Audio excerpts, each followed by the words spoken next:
तो यार hello everyone, स्वागत है आप सभी लोगों का इंटीग्रेशन के स्पेशल सीरीज़ वाले क्वेश्चंस में क्वेश्चन नंबर 13 पर। तो यार इस क्वेश्चन में हमें इंटीग्रेट करना है cos raise to power 4x dx को।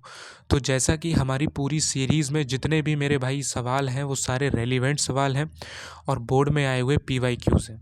तो ये 2000 और 2003 में CBSE बोर्ड में सवाल आया था और बहुत अच्छा सवाल है।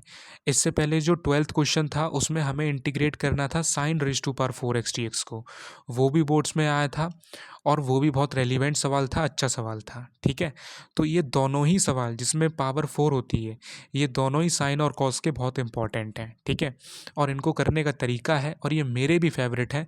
तो भाई इन सवालों को बिल्कुल गलत मत करना, अच्छे से समझो, जहाँ भी प्रॉब्लम आए रिवाइंड करके वीडियो देखो और भाई अच्छे से इनको लगा करके जाओ, मचा करके आओ इंटीग्रेशंस। ठीक है, तो आइए भाई बात करते हैं इस सवाल की। तो इसमें क्या है, integration of cos raise to power 4x dx। अब देखो सिंपल सी चीज़ है, आपने ट्रिग्नोमेट्री में फॉर्मूला पढ़ा होगा कॉस स्क्वायर एक्स का। क्या फॉर्मूला होता है, 1 प्लस कॉस 2x/2। ठीक है, यहाँ पर cos raise to power 4x है तो यही फॉर्मूला लिख के इसका स्क्वायर कर देंगे और मैंने कुछ नहीं किया, 1 प्लस कॉस 2x/2 लिखा, उसका स्क्वायर करके dx। अब हम इसका इंटीग्रेशन करेंगे, पर उससे पहले जैसा मैं हमेशा कहता हूँ, डायरेक्ट कोई फॉर्मूला नहीं है जिससे आप इंटीग्रेशन कर पाओ, आपको अपने क्वेश्चन की शक्ल चेंज करनी पड़ती है और फिर कुछ ऐसी शक्ल बनती है जिससे कि आप इंटीग्रेशन के फॉर्मूलाज अप्लाई कर पाओ। ठीक है, और वो शक्ल चेंज करने में मदद कौन करता है, ट्रिग्नोमेट्री, आपकी सिंप्लीफिकेशन एबिलिटी। ठीक है, तो अब जैसे ये 1 प्लस कॉस 2x/2 का होल स्क्वायर लिखा है, इसे हमें सिंप्लीफाई करना है। तो 1 प्लस कॉस 2x/2 का स्क्वायर करो, नीचे 2 का स्क्वायर करो 4।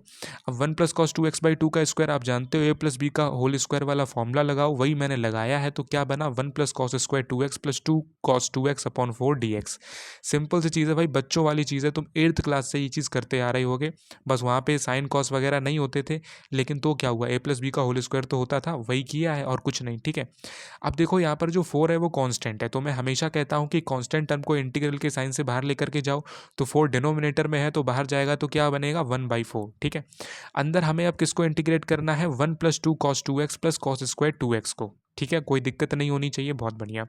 अगले स्टेप में मैंने 1/4 तो बाहर है ही, 1 प्लस 2 कॉस 2x को भी डिट्टो सेम वैसे ही लिखा रहने दो एज इट इज। ठीक है, अब ध्यान से सुनो, कॉस स्क्वायर 2x जो है इसकी जगह पर हमें 1 प्लस कॉस 4x/2 लिखना है। क्यों, ऊपर आओ, देखो आपने कॉस स्क्वायर एक्स का फॉर्मूला अभी देखा, ये मैंने लिखा है 1 प्लस कॉस 2x/2। तो जब कॉस का एंगल x था तो फॉर्मूले में क्या हो गया, 2x, मतलब दुगना हो गया।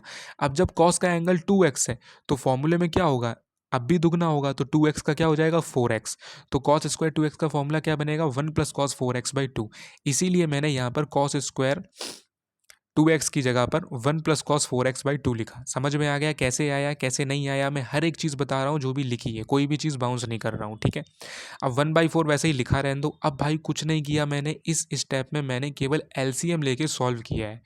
एलसीएम लेकर तो भाई सॉल्व कर ही सकते हो ना, एलसीएम लेकर सॉल्व करोगे तो ये बनेगा। ठीक है, उसके बाद ध्यान से देखो, ये जो अपॉन में 2 है ये भी एक कांस्टेंट है। अब इसे भी हमें इंटीग्रल के साइन से बाहर लेकर के जाना है, तो ये भी बाहर जाएगा 1/2 के टर्म्स में, मतलब 1/2 बन के, और 1/4 ऑलरेडी था, तो 1/4 इंटू 1/2 कितना हो गया, 1/8। तो बाहर कितना हो गया, 1/8। अब अंदर आपको क्या करना है, जो भी कांस्टेंट टर्म्स हैं 2 और 1 उन्हें ऐड करो 3, प्लस में 4 times cos 2x plus cos 4x लिख दो। ठीक है, अब कई बच्चे गलती क्या करते हैं, ये जो 4 टाइम्स कॉस 2x लिखा है इस 4 को भी 2 और 1 के साथ में ऐड कर देते हैं। तो भाई ऐसा मत करना, 4 का मल्टीप्लाई कॉस 2x में हो रहा है, 4 हमेशा कॉस 2x के साथ में रहेगा। ठीक है, ऐसा नहीं करना कि 2 और 1 के साथ में उसे भी ऐड कर दो। बात समझ में आ रही है, 2 और 1 अलग अलग है, इनका मल्टीप्लाई किसी के साथ नहीं है। तो ये बात मैंने sign raise to power 4x वाले इंटीग्रेशन में भी बताई थी, जो इससे पहले वाला वीडियो था, कि काफ़ी सारे बच्चे गलती क्या करते हैं, 2 + 4 हो गया 6 और 1 7 ऐसे कर देंगे। नहीं भाई, 4 का मल्टीप्लाई कॉस 2x में है, 4 कॉस 2x का मतलब है 4 टाइम्स कॉस 2x, तो उसे आपको 2 और 1 के साथ में ऐड नहीं करना है। ठीक है, 2 + 1 करना है 3, फिर प्लस में 4 टाइम्स कॉस 2x, फिर प्लस कॉस 4x dx। ठीक है, देखो मैं टाइम ले रहा हूँ ताकि आपको हर एक चीज़ क्लियर हो, कोई भी चीज़ ऐसी ना हो जो आप गलत कर पाओ। ठीक है, मेरे बताने से ही आप 80% समझ जाओगे, बाकी खुद 20% आपको और स्ट्रांग होना है, तो आपकी खुद की प्रैक्टिस मैटर करेगी। ठीक है, अच्छा अब यहाँ पर आप देखो 3 अलग चीज़ है, 4 टाइम्स cos 2x अलग चीज़ है और cos 4x अलग चीज़ है। कहने का मतलब ये तीनों अलग-अलग टर्म्स हैं। हम इन तीनों को अलग-अलग सेपरेट इंटीग्रेशन कर सकते हैं ईज़िली, ठीक है? जो इंटीग्रेशन के फॉर्मूलाज़ पढ़े थे उनकी हेल्प से। और तीनों में जो 1/8 है वो कॉमन है, क्योंकि 1/8 बाहर लिखा है ना, तो तीनों को 1/8 दे देंगे और तीनों को सेपरेट इंटीग्रेट कर देंगे, ठीक है? वही काम मैंने किया है। 1/8 integral 3dx plus 1/8 integral 4 times cos 2x dx plus 1/8 integral cos 4x dx, यही काम मैंने किया है। अब सिंपली आपको पता है कि भाई 3 भी कांस्टेंट है, तो 3 भी इंटीग्रल के साइन से बाहर जाएगा, तो क्या बनेगा 3/8। अंदर हमें केवल dx का इंटीग्रेशन करना है। इसी तरह से जो 4 है वो भी कांस्टेंट है, तो वो भी इंटीग्रेशन के टर्म से बाहर जाएगा, तो क्या बनेगा 1/8 इंटू 4, अंदर केवल cos 2x dx। और ये तो इसमें तो 1/8 बाहर है ही, और cos 4x dx का इंटीग्रेशन करना है, ठीक है? अब आते हैं इस साइड और देखते हैं कैसे हुआ। तो सिंपल सी चीज़ है, 3/8 तो बाहर था, dx का इंटीग्रेशन किया तो x आया, 1/2 बाहर था, ठीक है? अब यहाँ पर देखो जरा ध्यान से, यहाँ पर हमें 4/8 को जब सिंप्लीफाई किया तो 1/2 आया, जैसा अभी मैंने आपको दिखाया, ठीक है? अब देखो जो cos 2x का इंटीग्रेशन है, तो जैसा मैं हमेशा बताता हूँ कि अगर आपसे कोई ये कह दे cos x का इंटीग्रेशन करो, तो आप आराम से कर लोगे, आप उससे बोल दोगे sin x। लेकिन जब cos 2x होता है, तो तुम sin 2x तो बोलोगे, लेकिन अपॉन में 2 लगाना भूल जाओगे। तो भाई इस चीज़ को याद रखना, अगर cos 2x है, तो cos 2x में जो x का कोफिशिएंट है दैट इज़ 2, उससे डिवाइड भी करना है, ये चीज़ मत भूलना। नहीं तो काफ़ी सारे बच्चों से आप पूछो कि इंटीग्रेट करो cos 2x को, वो बोलेंगे sin 2x, लेकिन अपॉन में 2 बोलना भूल जाएंगे, और लिखना भी, ठीक है? लिखना बहुत इंपॉर्टेंट है, पेपर में आप बोलोगे तो हो नहीं, लिखोगे, ठीक है? तो अपॉन में जो भी आपके एंगल का कोफिशिएंट, वैसे तो 2x पूरा ही एंगल है, लेकिन मैं एक तरीका बताता हूँ जिससे आपको याद बना रहे, जैसे 2x लिखा है, ठीक है? तो x का कोफिशिएंट है जो 2, उसे अपॉन में जरूर लिखना है। फॉर एग्जांपल 3x होता है तो अपॉन में 3 जरूर लिखते हैं, ठीक है? तो इस तरह से cos 2x का इंटीग्रेशन होता है sin 2x, लेकिन अपॉन में x का कोफिशिएंट आपको लिखना है दैट इज 2, ठीक है? फिर उसके बाद यहाँ पर प्लस 1/8 तो बाहर है ही, और ये cos 4x का इंटीग्रेशन कितना होगा sin 4x, और इसमें अब x का कोफिशिएंट क्या है 4, तो अपॉन में 4 जरूर लिखना है, ठीक है? तो sin 4x/4, केवल sin 4x नहीं, sin 4x/4। बात समझ में आ गई? जो भी x का कोफिशिएंट होता है उसे डिवाइड करते हैं अपॉन में, ठीक है? तो ये आपका पूरा बना, और प्लस c तो लिखते ही हैं इनडेफिनेट इंटीग्रल में, ठीक है? अब कुछ नहीं, अब बस मल्टीप्लाई कर लो, तो फाइनल आंसर क्या बन के तैयार हो गया 3/8x plus sin 2x/4 plus cos 4x/32 plus c। तो भाई ये पूरा सवाल था। सेम इसी तरह हमने sin raise to power 4x को इंटीग्रेट किया था, ठीक है?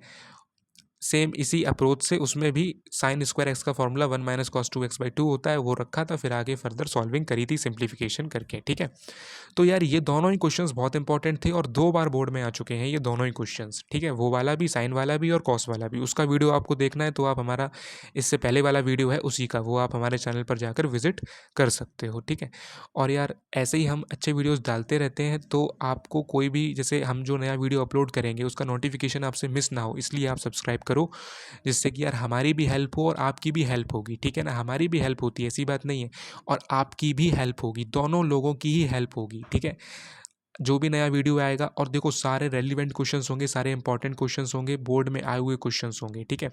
ऐसा नहीं है कोई इररेलिवेंट क्वेश्चन है, कोई ऐसा इंटीग्रेशन है जिससे आपको दूर दूर तक कोई मतलब ही नहीं है। सारे ऐसे होंगे जिनसे आपको मतलब है, और जो आपके इंटीग्रेशन स्ट्रॉन्ग करेंगे, ठीक है? बोर्ड्स में अच्छे नंबर आपके आएंगे।